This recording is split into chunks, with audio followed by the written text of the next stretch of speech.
नमस्कार, आपके साथ मैं हूं सुचरिता कुकरेती और बड़ी खबर से इस बुलेटिन की शुरुआत कर रहे हैं। यूपी के पूर्व मुख्यमंत्री समाजवादी पार्टी के प्रमुख अखिलेश यादव ने वाराणसी में साधु संतों पर चलाई गई लाठियों डंडों और जिस तरह से हमला हुआ उस पर माफी मांगी है। समाजवादी पार्टी प्रमुख यूपी के पूर्व मुख्यमंत्री अखिलेश यादव की यह माफी अब सामने आई है। बहुत से सवाल इस माफी पर उठ रहे हैं, लेकिन बड़ा सवाल जो रिपब्लिक भारत उठा रहा है वो ये कि 1990 में जो नरसंहार कार सेवकों के साथ हुआ उस पर कब बोलेंगे अखिलेश यादव, उस पर कब माफी मांगेंगे अखिलेश यादव। अयोध्या में हुए कार सेवकों के नरसंहार पर अखिलेश का आखिरकार कब माफी मांगेंगे। समाजवादी पार्टी के प्रमुख हैं अखिलेश यादव। कार सेवकों पर जिस तरह से गोलियां चलाई गई, जो नरसंहार हुआ उस पर कब माफी, उस पर आखिर चुप क्यों है अखिलेश यादव। संतों से माफी क्या एक राजनीतिक स्टंट है, चुनाव नजदीक है क्या, इसीलिए यह माफीनामा सामने आया है।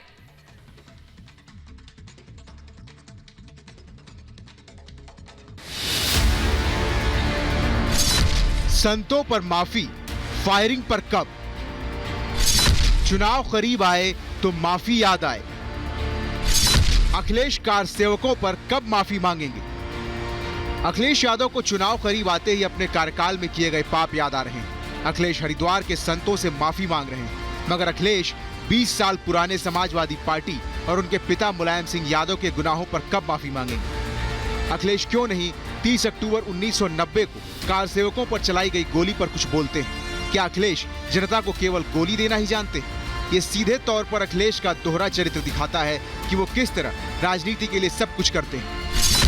30 अक्टूबर 1990 को लाखों की तादाद में कार सेवक अयोध्या पहुंचे थे। उन्हें सरकार के इरादों का कोई अंदाजा नहीं था। तत्कालीन मुख्यमंत्री मुलायम सिंह यादव ने कहा था कि विवादित स्थल पर परिंदा भी पर नहीं मार सकेगा। निश्चित समय पर कार सेवा शुरू की गई और कार सेवकों ने विवादित स्थल पर ध्वज लगाया। उसके बाद पुलिस फायरिंग में कई कार सेवकों की मौत हो गई। ये मुलायम सिंह यादव और समाजवादी पार्टी का लिखा हुआ एक काला अध्याय है, मगर इसे शायद अखिलेश भूल चुके हैं या याद ही नहीं करना चाहते, तभी तो वो इसका जिक्र भी नहीं कर रहे। अपने पिता की तरफ से किए गए इस अन्याय पर अखिलेश ने चुप्पी साधी हुई है। अखिलेश को अपनी 5 साल पुरानी गलती का एहसास है। अखिलेश संतों से माफी मांगने के लिए सीधे हरिद्वार पहुंच गए। उस गलती की माफी मांगी जो उनके मुख्यमंत्री रहते साल 2015 में हुई थी। स्वामी जी से मेरी बात हुई है और मैंने स्वामी जी का आशीर्वाद लेते हुए कहा कि भविष्य में इस तरह की बात नहीं होगी और जो भी गलती हुई उसको मैं वापस लेता हूँ और उसके लिए मैं क्षमा मांगता हूँ। हरिद्वार पहुंचकर अखिलेश यादव ने सबसे पहले अभिमुक्तेश्वरानंद से मुलाकात की और साल 2015 के दौरान हुई घटना पर खेद जताते हुए माफी मांगी। दरअसल साल 2015 में काशी में गणेश प्रतिमा विसर्जन के दौरान स्थानीय प्रशासन ने संतों पर लाठीचार्ज किया था। इसी लाठीचार्ज के दौरान स्वामी अभिमुक्तेश्वरानंद और उनके शिष्यों को बुरी तरह से पीटा गया था। इतना ही नहीं, पुलिस ने स्वामी अभिमुक्तेश्वरानंद के हाथ से गणेश प्रतिमा को छीनकर जबरन दूसरी जगह विसर्जित कर दिया था। चुनाव करीब आ रहे हैं तो अखिलेश ने अभी से अपनी तैयारी शुरू कर दी, मगर अखिलेश जब 2015 में संतों पर माफीनामा दे रहे हैं तो अयोध्या में किए गए अन्याय पर भी चुप्पी तोड़े, या फिर ये मान लिया जाए कि अखिलेश की नजर में कार सेवकों की जान की कोई कीमत ही नहीं। Bureau report, Republic Bharat.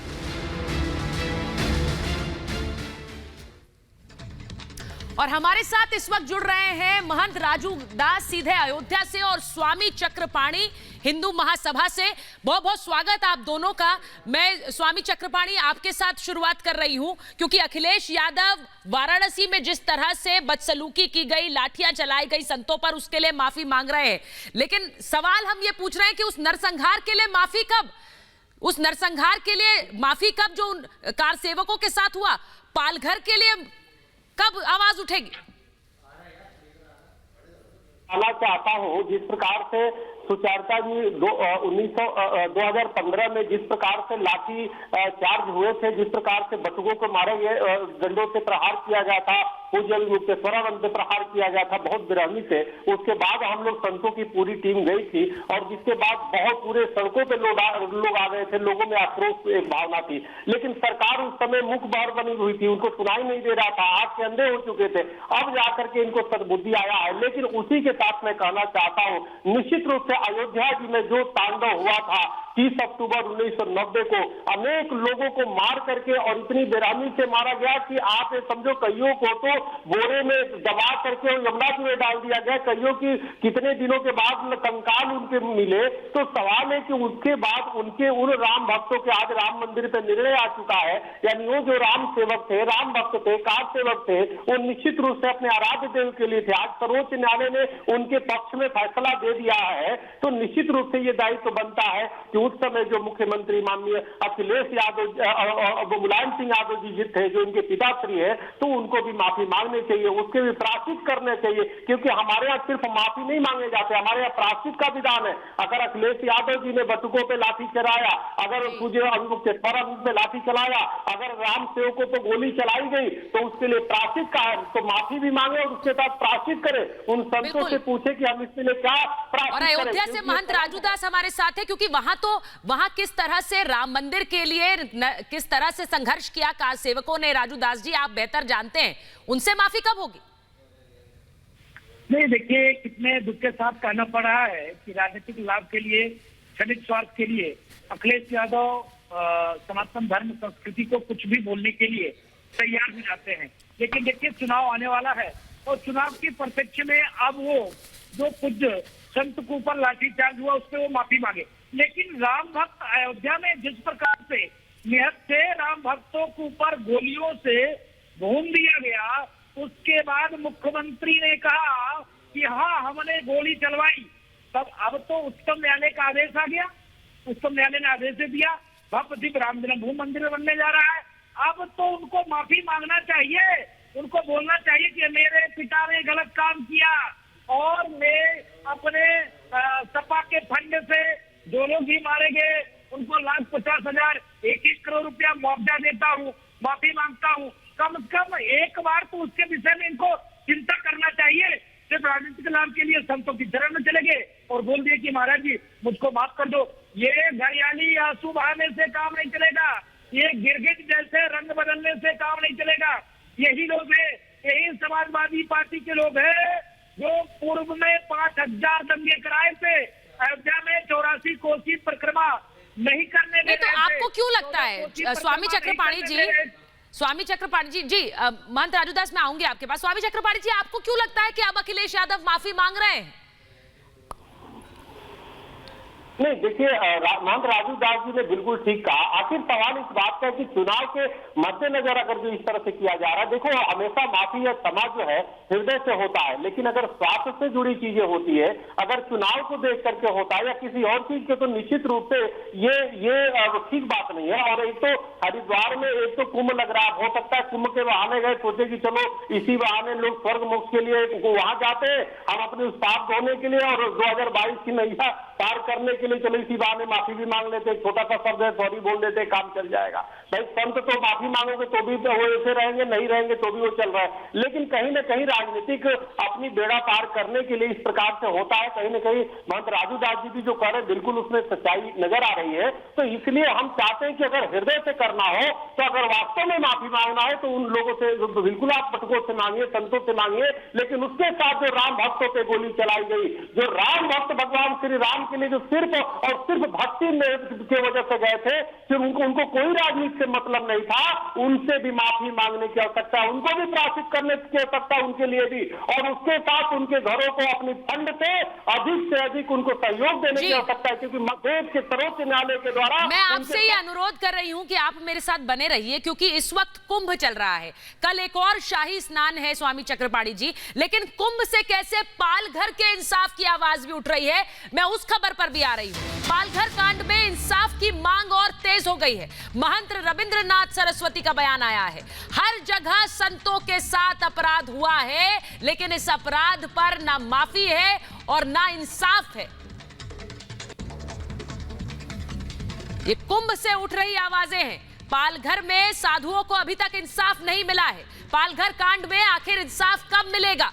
कुंभ में कल शाही स्नान है और लगातार साधु संत समाज से जुड़े लोगों का जमावड़ा वहां पर लगा है और वहीं से पालघर के लिए इंसाफ की मांग उठ रही है। ये तस्वीरें जो आप इस वक्त देख रहे हैं, आप भूले नहीं होंगे।